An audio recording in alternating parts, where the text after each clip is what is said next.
هنعمل مع بعض أحلى جيلي بالموز في أقل من 3 دقايق. كل الأطفال بتموت فيه والكبار كمان. أول حاجة عندي البولة بتاعتي، هنزل عليها بكوبايتين مية سخنين،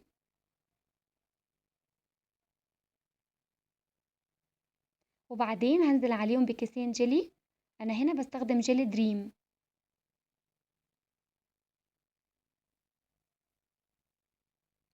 هقلب بقى الجيلي كويس جدا لحد ما يدوب معايا.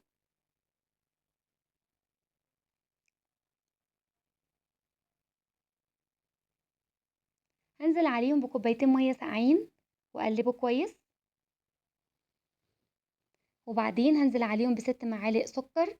كل كيس جيلي ليه 3 معالق سكر كبار. هقلبه كويس جدا لحد ما السكر يدوب معايا،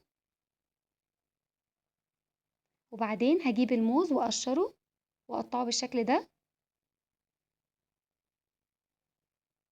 هجيب بقى البولات بتاعتي، احط في كل بولة شوية موز وبعدين هنزل عليهم بالجيلي.